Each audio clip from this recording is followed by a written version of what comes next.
जिहेतु जोंनि फरेस्टआ जेरैबाबो बासायनांगोन बिफां लाइफाङा जेरैबाबो बासायनांगोन हिसाबै सेथि नाम्बार हिसाबै जोंना दंफां प्रटेक्सन होनायानो जोङो दंफां आरो बिफांखौ प्रटेक्सन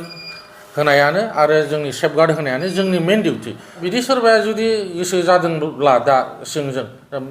माने हाग्रायाव सिखार खालामनानै बेदर माने गावथारनानै फाननानै गरसे थाखा आरजिनायनि सिमां नुदोंब्ला सरकारनि नेम बायदियै जेरैबायदि जोङो फरेस्ट प्रटेक्सननि सायाव नोजोर बोनानै जेरैबायदि डिउटि होनांगौ बेबायदि डिउटिखौ जोङो होबोगासिनो दङ आरो बे होबोनायनि बेलायाव दिनैहाय जोंनि आखायाव थांनाय जानुवारि मासनिफ्राय दाननिफ्राय दिनैसिम बे 5 दाननि गेजेराव जोङो गासै 100 खानसो गारि हमबाय आरो 2019, 2020, 21, 22, 23सिम जेनाखि 5 बोसोर बे 5 बोसोरनिखौ जोङो जेसेबां गारि हमदोंमोन आरो जेसेबां दंफां हमनाय जादोंमोन नियार एबाउट 2 crore जों सरकारनो अक्सन होनानै जोङो अलरेडि साबमिट खालामबाय बेफोर दा 22सिमा अलरेडि थांजोब्बाय दा नैबे रिसेन्टलि जायनाखि गारिफोरखौ जों हमदों 2023नि दिनैहाय जोंनाव 100 खानसो गारि जमा जादों बेफोरनि गेजेराव ट्रेक्टर दङ टाटा मबाइल दङ युदा दङ बायदि बायदि रोखोमनि गारिफोर जायफोरजों माने दंफां लड लांलाय लाबोलाय इलिगेलि खालामबाय थादों बेफोरखौ जों हमनो मोननाय जादों आरो दा बेफोरनि गेजेराव गासै जोंनि आखायाव दा 100 खानसो गारि जोंनाव दङ आरो गासै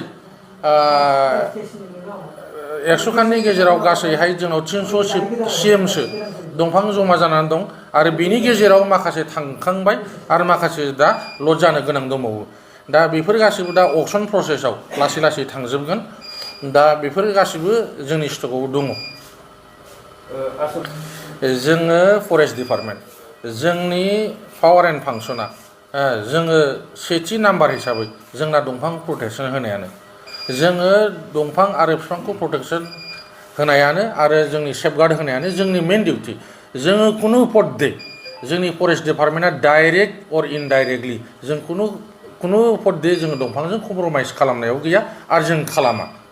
आरो उदाहरन हिसाबै दिनैहाय नोंथांमोनहा जोंनि अफिसियेल रेकर्डखौ नायनो हागौ जे जेसेबां दंफां हमदोंमोन बेसेबां अक्सन जाखो आरो जेसेबां गारि हमदोंमोन बेसेबां अक्सनाव थांखो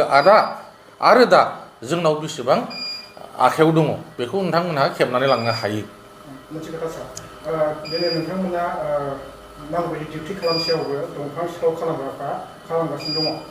बिथांमोनखौ जुदि नोंथांमोना हमनो मोनोब्ला बा बिथांमोना डिउटि खालामोब्ला मा राहा लागोन नोंथांमोना दा जोङो बे मथैनो जेरैबायदि जोंनि आखायाव आयेन दङ सरकारा जेरैबायदि जोंनो आयेन होदों बे आयेनजों जोङो खामानि मावगासिनो दङ आरो जेरैबायदि आयेन बियो जे गोरा होनना बुङोब्ला जों वाइल्ड लाइफ सेक्सनाव खोख्लैनांगौ जायो वाइल्ड लाइफ सेक्सनाव दा जोङो बे कयेक बोसोरनिफ्राय गोबां केसखौ जों वाइल्ड लाइफ सेक्सनाव सोसनबाय जाय सेक्सननि दारैहाय कुनु मानसिया गारि मोनफिना कुनु मानसिया बेल मोननो थाखाय गोबां दिगदार जायो बेबायदि उदाहरन हिसाबै जोंनि आखायाव दा केसआबो सोलिगासिनो दङ आङो थोंजों नामखौ रायखांनो सानाखै खिन्थु दासिमबो जोंनाव केस सोलिगासिनो दं जायफोर बेबायदि खामानि मावबाय थायो मा सांग्रांथि होगोन बेबायदि खामानि दा मावफुंनो जोंथ' सरकारि मानसि हिसाबै आरो बयनिबो सुबुंनि जिउआ मोनसे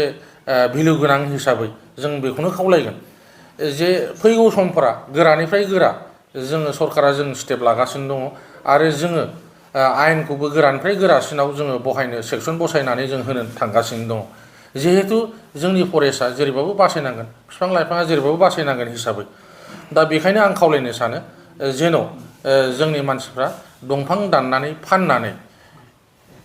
जानाय हुदाखौ बा दंफां दाननानै फाननायनि बेफार खालामनायनि जेनाखि हुदा बेखौ गारनानै गुबुन मोनसे सिन्था धारना खालामनाया मोजांसै होननानै आं सानो नङाबा बे दंफां दाननानै फैसा आरजिनानै जे संसार जागोन बा माबा मोनसे मोजां गावनि जिबननि थाखाय खालामनानै लानो हागोन बियो गासिबो फैमाल जागोन बेखायनो आङो खावलायनो सानखायो गिबियावनो जेन बेफोर हुदाखौ दा जोङो गारनाया बे सम सफैबाय जिब जुनारफोरखौ गावथारो दा बेबायदि जिब जुनारनि गावथारनायनि दायाव हमजानाय जोंनि आखायाव जों गोबां मानसि जोङो जेलावबो हरबाय जायफ्रा गरिब मानसिमोन जों दुखुबो मोनो गोसोआव उफाय गैया फारसेथिंजाय जोङो जेलाव हरनांगौ जायो दा बिथांमोननि केसाबो सोलिगासिनो दङ दा बिथांमोननि केसा मा जागोन मा जाया बेखौ कर्टआ जाजमेन्ट होगोन उनावहाय जुदि बेबायदि खामानि मावनो सोरबाफोर गोसो जायोबा बिथांमोन मा सामलायगोन दा बिदि सोरबाया जुदि गोसो जादोंब्ला दा जोंजों